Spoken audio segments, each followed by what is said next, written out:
Brasil 1900. A partir do período intitulado de Segundo Reinado, a imprensa no Brasil passa a mudar suas características. No processo de independência do país, os grandes e pequenos conflitos fizeram da imprensa um meio estritamente político e opinativo a vários movimentos que eclodiram nessa época. O latifúndio e a cafeicultura eram acentuados ao escravismo. O poder estava nas mãos firmes e absolutistas da corte. A partir de então, a imprensa verde e amarela passa a expressar um ar literário. Escritores como José de Alencar e Machado de Assis passam a compor o corpo de redação dos jornais brasileiros, tendo como maior público as mulheres, que se encantavam pelos contos literários e folhetins, estes posteriormente transformados em livros. Na virada do século, a imprensa substitui os pequenos jornais pela imprensa jornalística, propriamente dita, ganhando estrutura empresarial com novos equipamentos gráficos. Brasil, 1910. Nos embates entre as nações, os jornais e revistas eram ferramentas de persuasão na Primeira Grande Guerra.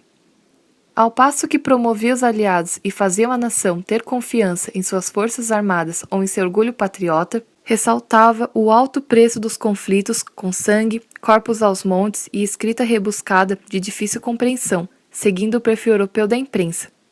A conflagração, ou a guerra, como preferir, foi a manchete mais utilizada da época, até o jogo virar em 1918, para ser mais específica, dia 9 de novembro de 1918. A questão da paz, bandeira branca, eram frases de ordem. E mesmo assim, ainda haviam brasileiros com pulgas atrás de suas orelhas. Júlio Mesquita ousou em dizer: esse conflito não termina agora. Satisfeitos ou não, na dúvida ou certos de seus futuros, o povo brasileiro acompanhou da ascensão à queda de Hitler. Brasil, 1920. No início dos anos 20, os redatores passam a demonstrar certa preocupação com o estilo e a linguagem utilizados no jornalismo, tentando torná-los mais acessíveis. A reforma editorial da imprensa brasileira abalou as estruturas europeias, tendo forte influência da Semana de Arte Moderna em 1922, buscando aproximar o texto literário da fala brasileira, apresentando em seu desenvolvimento uma linguagem pouco mais informal, eliminando palavras que já não eram utilizadas na oralidade do povo, e extraindo assim a principal característica das décadas 20 e 30, o excesso de adjetivos. No início do século, os títulos se limitavam a separar uma notícia da outra na coluna, tendo como única diferença estar em negrito na caixa alta.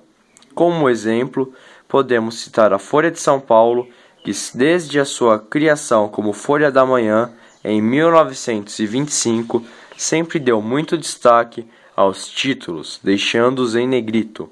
Não obstante, o subtítulo também merecia esta atenção. Por estar em negrito, se diferenciava dos outros períodos. Brasil, 1930. Um movimento militar que leva Getúlio Vargas à presidência da República corta as fitas vermelhas da inauguração da década de 30. A chamada Era Vargas é instaurada no país, marcando várias contradições, pois ao mesmo tempo que trazia a modernização econômica e o autoritarismo político, conquistando direitos trabalhistas, impunha repressão e censura. Assim, em 1934, Getúlio assume a poltrona presidencial graças aos votos da Assembleia Constituinte. Entre 1937 e 1945, a imprensa brasileira apoia as novas perspectivas do governo Vargas. Contudo, muda sua atitude com a implantação do Estado Novo, que vem instaurando um contexto de Estado policial e totalitário. Nesse momento, a imprensa adquire uma posição crítica diante de sua realidade, adquirindo maior impulso, dando seguimento e surgimento a novos jornais no interior do Brasil. Dividida, a imprensa formou duas correntes distintas, a que proclamava por uma nova Constituinte e a que pregava o prolongamento do regime de governo provisório. 23 jornais impressos foram registrados oficialmente, dentre eles o Jornal, Diário da Noite, Amanhã e o Correio da Manhã, que eram editados com 24 páginas em média e tiragem em torno de 40 mil exemplares. Revista da Semana, Fonfon e Manchete são exemplos que também criaram voz e força nessa época turbulenta do país. Brasil, 1940. Digamos que Vargas andava meio desconfiado com a imprensa brasileira. Desconfiança essa que o levou a investigar grandes jornais como o Estadão, sob acusação de manterem armas escondidas em suas sedes na intenção de derrubar seu governo. Se em 1500 os portugueses trocavam espelhos por trabalho, em 1940 Vargas trocou a isenção de impostos pelo apoio dos grandes veículos da imprensa, tendo assim controle das grandes massas. Para a alegria de uns e tristeza de outros, em 30 de outubro de 1945, a Folha da Manhã anuncia: renunciou o Sr. Getúlio Vargas. Os jornais, então, começaram a trazer notícias sobre a Segunda Guerra Mundial, e as participações nela, com tanta notícia interessante, os jornais passaram a vender com mais facilidade. Contudo, os redatores não eram lá muito criativos, e as mesmas notícias, todos os dias, fizeram com que o povo brasileiro enjoasse do assunto. A monotonia se estendeu até 1946, onde o povo gritou "basta". Assim começaram a surgir movimentos, principalmente na Bahia, exigindo mudanças na área.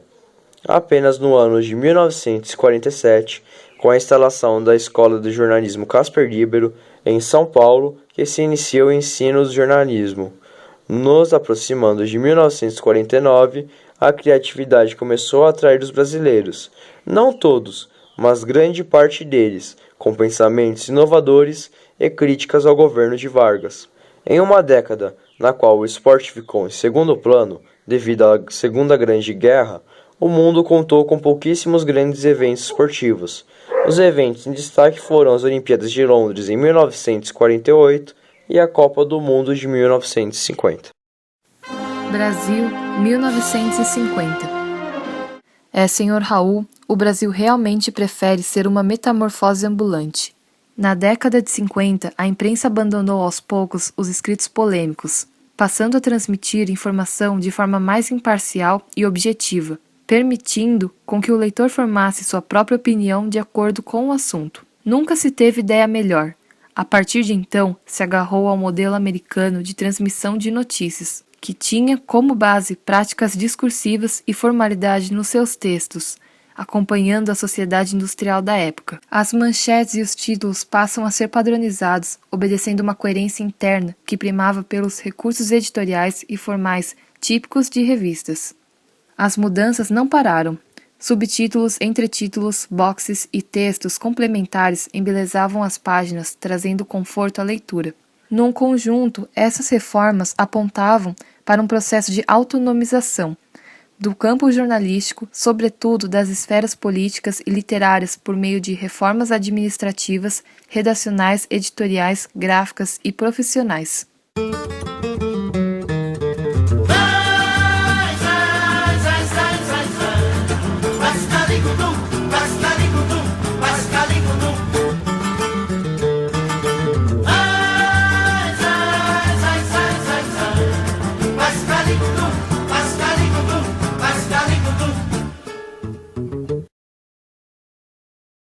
Não posso ficar nem mais um minuto com você.